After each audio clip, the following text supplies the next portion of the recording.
Thank you so much. Appreciate that. And thank you very much, Mike, for that very interesting, very fun presentation. Um, yeah, so I'm going to be talking about transitioning from a live stand-up comedian primarily to a an online performer.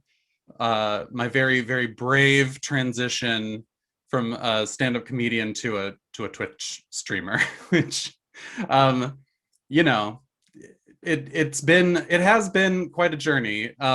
Starting with background about me, I'm sure that even a lot of people who are familiar with my channel don't know a lot about where I come from. I started performing back in around 2010 here in Austin when a few friends of mine and I started the Encyclopedia Show Austin, which was a reading series slash variety show that sort of thought of itself as like a distant cousin of Nerd Nite Austin. I'm even proudly wearing my Nerd Nite pin that I got a long, long time ago. And we would host and curate this show and solicit performances from the local creative community, from poets and stand-up comedians, all sorts of people. And we eventually got a slight amount of popularity, but I wasn't completely satisfied with that. I wanted to have something that I got to write. I wanted to have my own creative performance outlet. And I was also, when I moved to Austin looking for work, I was constantly sending out resumes. And I actually remember the reason I started stand-up comedy was because of this. This is Matt Bearden. I'm going to cover up, somebody graffitied his child. This is from an Austin Monthly. And they are asking Matt Bearden advice for anybody who would like to get into stand-up comedy. And he answered, nobody looks to get into stand-up comedy. At some point, you just realize you're unemployable, which struck pretty hard after about a year of looking for work in Austin. And that was when I decided to go to my first open mic. A few months later, which is sort of how things go with me, my roommate at the time and I worked up the courage to go to our first open mic and bombed spectacularly and then just kept going. And that's how I got started in comedy. I continued doing stand-up here in Austin for several years before being introduced to John Erler. Shout out. I'm sure several folks in the chat have heard that name. He is the person who runs Master Pancake Theater here in Austin. And he asked me to host an evening of Master Pancake mocks at Austin Sketchfest. And for anybody who's not familiar with Master Pancake, it's mystery science theater 3000 style mocks of movies and really anything, TV shows, etc. So I hosted, I did my stand-up routine, and John decided I was good enough to invite to do one mock with Master Pancake. We did Al Pacino's Cruisin', which is a great movie. If you've never seen it, I highly recommend. It's wild. It's absolutely wild. He huffs poppers, which Google those if you've never heard of poppers too. What an educational night the heterosexuals are having. So John asked me to do that show. That was the first one. And since then has regularly booked me for Master Pancake shows ever since. That must have been back in 2015 or 16. And that was the beginning of me making enough money as an entertainer to support myself. I, at the time, finally found a job as an educator, which is what I had been doing before I was unemployed during 2009, the financial crisis back then. And I was just trying to improve both my teaching career and my stand-up career. as well, through Master Pancake, through open mics, etc. And then eventually came the end of my education career. Moonlighting was killing me. I couldn't do that anymore. I was teaching during the day and then driving to Houston to do 45 minutes for 8 people who hated me. It was a really difficult way to live, all while trying to write and trying to have a personal life. It was absolutely too much. And eventually, both my partner and my therapist decided to convince me to quit my job, completely lose my self-esteem, and bang my head against the wall while pursuing a creative career, which is currently what I'm doing. And that was a few years ago. And that was when I accepted my fate as a 6th Street carny, which is what I call myself. And I'm paraphrasing Mike Wiebe, a local stand-up comic and the head lead singer, head singer of the band Riverboat Gamblers, who said that everybody in Austin is just a stationary carny, that people come to visit our city and we perform for them and then they leave, which is kind of nice, honestly. Then COVID happened exactly a year ago, roughly 1 year ago. And what money I was able to make as a performer completely disappeared. Master Pancake started doing mocks on Twitch, right here on Twitch. About 1 year ago exactly, it started, John started doing the mocks on Twitch as to my memory, as soon as it was clear that shutdown was not as temporary as we had all hoped. So he started doing Twitch shows almost exactly a year ago, and I started 6 months after that, which is to say I completely fell into this. I was not expecting it. I considered streaming on Twitch before. I mean, I've watched Twitch streamers, but this was not something I saw for myself. This background, several of the people in chat will recognize it, or maybe not. This is actually a very early screenshot of my island, MILF Island, named after an episode of 30 Rock. If you are familiar, this is Tammy and Samson, my first villagers. But this is what I stream. This is my house. We got a little present here earlier. I don't know what it was, but I started streaming Animal Crossing after Master Pancake shows, basically just trying to skim the Master Pancake audiences, which shout out to you fabulous audience members in chat, to the fan cakes, thank you so much. Because Pancake started, like I said, immediately after shutdown was not temporary, and their audiences steadily grew, basically now anywhere from 600 to 1,500 people, depending on the night. This I really wanted to show off my libertarian meth lab. There are no regulations here, none as far as the eye can see. But Master Pancake started streaming, as I said, and I looking for something to do, something to fill my time and also connect with people. This is my husband's house. We're gonna go take a look in here.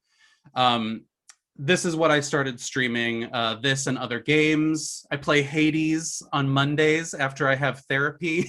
I've streamed Vampire the Masquerade, visual novels, Jackbox party games, Mario Kart. This is the Silence of the Lambs themed basement. There's the sweet dog, butterfly, moth, etc.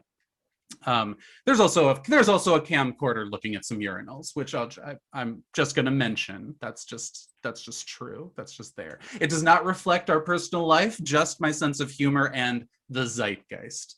But that is really all I wanted to show of MILF Island, which is a place that I've spent a lot of time in during COVID, during quarantine. And it's really weird. There was a big learning curve about what I was doing here. Primarily, I had to learn first that it's not about the game, it's about moi. That first, when I was starting streaming, I would make little plans of things to do in game, like, oh, I'm gonna build the burlesque club today, and I'm gonna work on the gay bar on the beach, which we should have gone there. We should have gone to the gay bar, titled The Dock. But there's actually a lot of wieners and butts there, so maybe not totally safe for work. But I found that when I would make detailed plans about things to do in Animal Crossing, two things would happen. First, I would get really quiet and I would get really involved in the game and tune out chat. And then the second thing that would happen is the numbers would decline rapidly. And so I discovered that talking about whatever controversial thing happened that day, the numbers would go up. I would feel myself engaging with people in a more meaningful way, and I would have more fun, which is just that lesson. You have to remember your brand, which is a thing I absolutely hate about entertainment and performing. But it's true, I am a middle-aged gay stand-up comic, not a 20-year-old e-girl. I would love to sit here in a wig and cat ears, smoking my vape, but that's not who I am.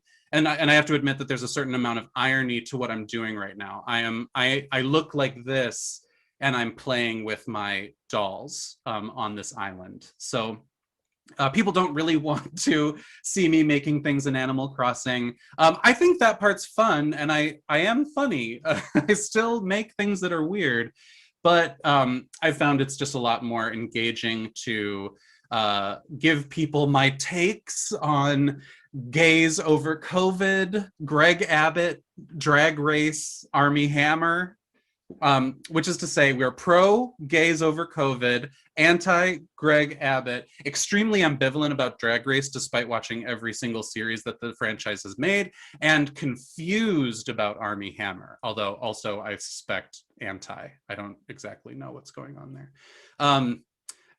Not surprisingly, the absolute best thing about what has happened online for me since COVID started is the networking and socializing that takes place on this Twitch channel.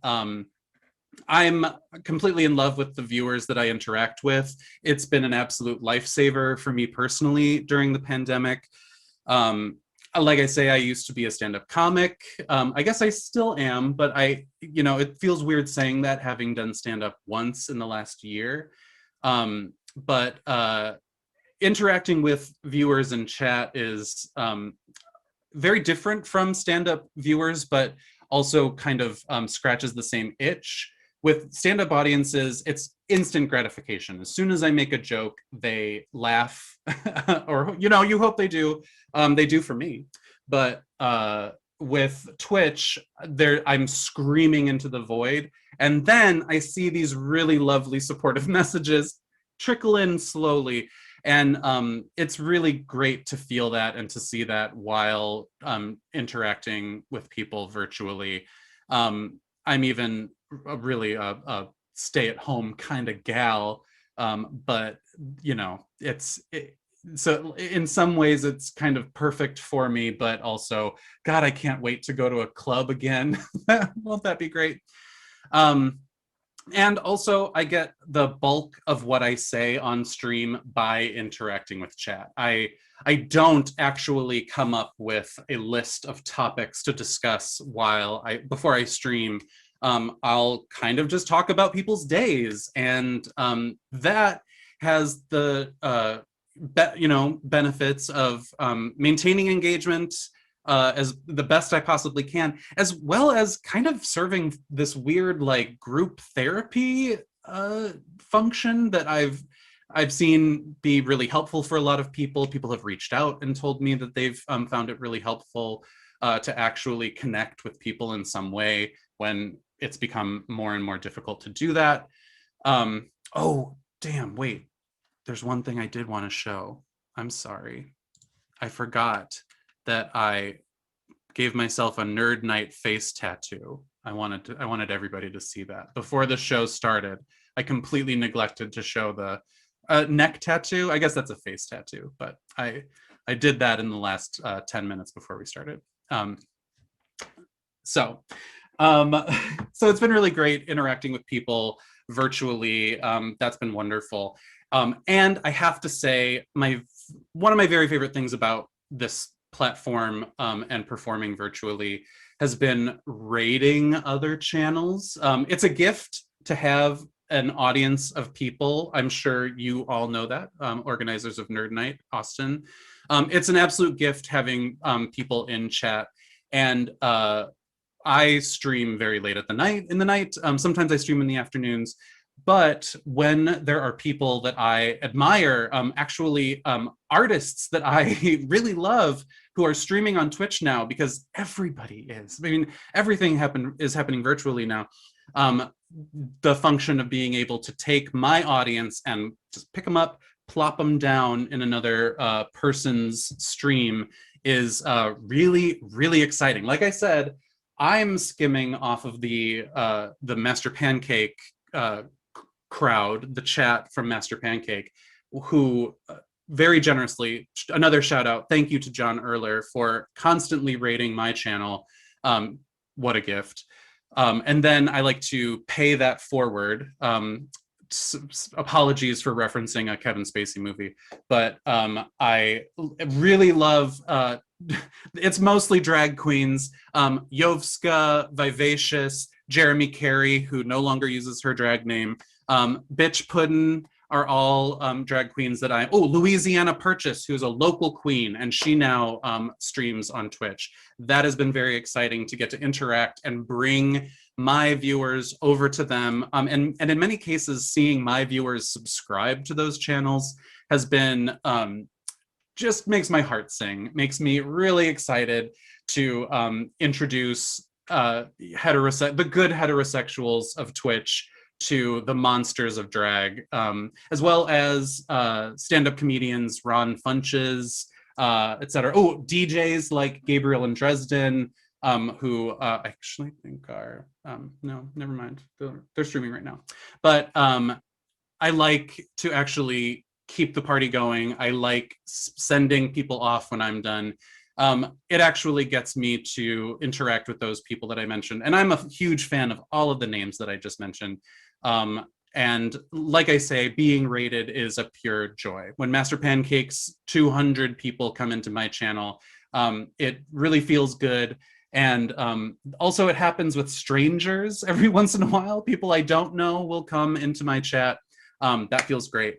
And the weirdest thing, I have 1 minute. The one weirdest thing that I've had to deal with are, we used to call them hecklers back in the before times, BC, before COVID.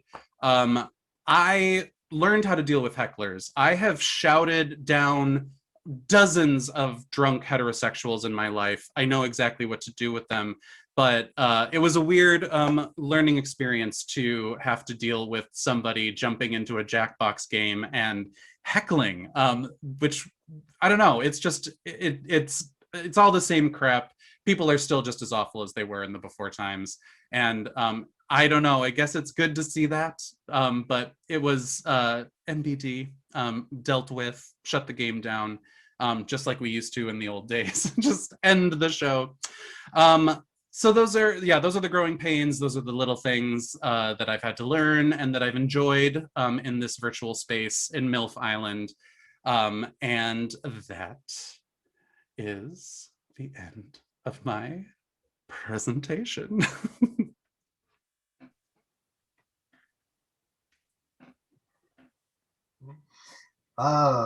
Fantastic. Thank you so much, Ralphie. Thank you. Oh man. Yeah. So in the talk show business, they call it a get. When you get a big star in your show. So you're a big get for me. Oh, wow. I thank you so much. Oh, can somebody clip this? Because I'm gonna watch this every night before bed. Thank you so much. So we have a ton of questions. Let's get to them.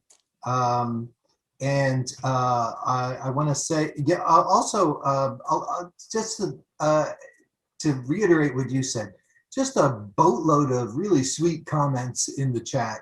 Your fans love you, and they're really, really nice people. It's mutual. They really are the most generous, fantastic people. I appreciate all of them so much. It's been a literal lifesaver these past 6 months. Thank you so much to the Fancakes. So questions. Have you ever workshopped your stand-up during your teaching, educational job? Oh, no. And that's very funny. In fact, unfortunately, when I was teaching, I taught second grade. And unfortunately, a lot of the kids knew that I was a comedian. And so they would constantly ask me to tell jokes, but I was like the cop in the room. I was not the clown, I unfortunately was a cop. And so I had canned kid jokes that I could tell, but they really only existed to prove that Mr. Hardesty was not funny, so that they would stop at, like, for example, why did the Archaeopteryx get the worm? Do tell. Because it was an early bird. I know. Right. The kids did not laugh. They were like, yeah, that's awful. They were like, we hate that. But also, the person who asked that is not wrong. Stand-up comedy and second graders, a second grade room, it's really transferable skills. You are like a drunk 45-year-old is not that different from a hostile 8-year-old. So yes, they were transferable skills. Yeah, I can attest to that. Yeah. From being on stage as well. Next question: where do you see COVID-style online entertainment going when COVID is over? And attached to that, will you continue to do virtual entertainment when people are going to see live shows again? Great question. I mean, I think predictably a lot of what COVID has cultivated in terms of online entertainment will almost certainly evaporate once COVID is over. I don't think that my stream will end. I will probably continue doing this. I've found something that I think is really fun, and that's completely dependent on the audience. If people keep showing up, I'll keep doing it. I believe John Erler of Master Pancake, he runs it, and he's the one. He actually has said many times that he believes that it will probably continue doing like mocks online. And I think that that's probably the trend that people will see generally with the things that people have started doing online in the past year, that a decent amount of it will continue as long as people continue to support it. And some of it will certainly stop. I mean, it really, audiences, it depends on you. If you keep showing up to this stuff, people may continue doing it. Okay, fair enough. Yeah. I think from my experience, I was not aware of Twitch up until 2019, when I, through like what would be a whole nerd night talk, I ended up being at TwitchCon.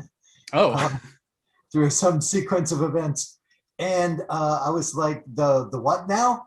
And it's been pretty big for a while, and I think has exploded into people's consciousness. So maybe it will continue. We'll see. That's good to know. I am a huge nerd, and I have been watching specifically Magic the Gathering streamers on Twitch for a very long time. So I certainly hope that people continue using this platform. That would be nice. Cool. Another question. Oh, great one. What is the best experience that you've had as a comedian? Oh, the best experience I've had as a comedian? Mhm. Uh, wow, that is a really fantastic question. I mean, there have been really, being in a car with Maria Bamford when she was just really sweet and really generous. Um, a lot of them are going to be the generosity of comedians that I admire very much, and and it's usually Maria Bamford. She's really great. She's incredible. Uh, Honestly, performing at Cap City, the space is that the original space is no longer open, but they are going to reopen a new space in the Domain, one of the best cities or clubs in the country, and it was just a real joy getting to perform there and feel what it feels like for 300 people to be listening to your stand-up. Being a part of the Moon Tower Comedy Festival here in Austin feels great. You get access to a lot. When Mark Maron begrudgingly told me that I had a good set, oh, felt great, Mark. And I have to mention the years of performance that I've done with Master Pancake, which even before Twitch, the fans of that show are so generous and so incredible. Every time I embarrass myself on stage for Master Pancake, it absolutely feels incredible. So yeah, all of those. Oh, that's fantastic. Fantastic. And thanks, Aaron, for that question. Um, okay, you know, I don't know about this. Will Ralphie make an appearance in the Eureka Room? We want a mashup of all the Nerd Night speakers. I mean, once I'm vaccinated, you like try to stop me. I'll be sure. Okay, so we have well, we're just gonna go. We have a couple more questions. We'll do them. Okay. Your chat community and interaction with them are very connecting and engaging. So what do you do differently? I assume the question is differently from other Twitch personalities. What do you do differently to cultivate that friendly a group? Great question. I think part of it is just the space that the kindness in this chat, in my stream, in my channel, takes up. I think people who happen upon my channel just kind of see the amount of people engaging with me and engaging with each other, and either are completely into it or totally turned off and leave. But I've seen, I can report that when people, discover my channel, they're usually are like, this is my first time here. You seem really nice and funny, or, to toot my own horn. But I think seeing a middle-aged Queen working on his gay bar on the beach just really speaks to certain type of person, and those are my people. So I don't know. I think that just kind of like I say, when I first started doing this, I focused on the game because I thought that was what Twitch was about and why people tuned into these things. But now I kind of turn on the game and then ignore it, and I'll just run circles around the island while talking to the people in my chat, which is my favorite part about what I do. And so yeah, I think anybody who happens upon anybody who sees that is going to either really tune in or tune out. So it's kind of self-policing in that way. Oh, cool. Very cool. Oh yeah, I like this question. What game do you play for fun that you would not consider good for streaming? That is a very good question. There is a very solid answer. I would, I recently saw a tweet. Somebody was like, no, I'm not okay. I am very bad at this game that I play 8 hours a day and I just lost. And that game is Magic the Gathering. I'm not good at it. I'm fine. I've been playing it since I was a teenager. And the people who play it on Twitch are like pros. So and also it's very, if you don't know the game, if you don't play Magic the Gathering, I think it's really boring to watch. And also it takes approximately all of my CPU to play that game, so I wouldn't be able to engage with the chat at all. So it's Magic the Gathering with a bullet. All right. Yeah. Well, okay, one more.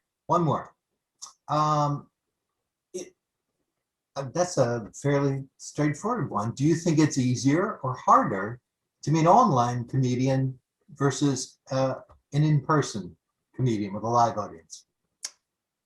Oh, it's harder in person. I know I've actually seen a lot of stand-up comics that I know personally struggling with performing online. And I understand, I get that, but I think a certain amount of that depends on caring whether or not your audience laughs, which if you're a comedian, you got to get over that. That's the very first thing the very first hurdle you have to get over in order to perform online or to perform comedy. And so I would say the silence when you say a joke on a Zoom call versus the silence when you say a joke in a room of 50 people who you can smell, who you can see and reach out and touch. That's a lot more challenging and a lot more intimidating. And it just requires a different rhythm, all that. So yeah, it's weird to even try to access that because it's been over a year since I've done it. But yeah, I would say live is still harder. Wow. Okay. Yeah, I'm certainly can feel you there. Obviously as a Nerd Night host, also I'm an educator in a different realm, and have switched to online for that. And I gotta say, the jokes are the thing that I had to absolutely in Nerd Night, and in classes. You can't be funny because you can't judge your audience reaction. Yeah, that is true. And I do have to say that the audience that I've performed for, in front of my face in the last year has been John Erler and Vanessa Gonzalez, the two comedians that we do live mocks every Thursday on Twitch for Master Pancake Theater, because when we perform for each other, we can actually hear the other two comedians' responses to what we say. And so the only jokes that I have actual feedback on whether or not they bomb are the jokes that I make on Thursdays at Master Pancake Theater's Twitch. So as I identify with that. I totally feel what you're saying. Gotcha. Wow. Well, Ralphie, it's just been a pleasure to have you on Nerd Night. And thank you so much for being here. Oh, of course. Thank you for having me.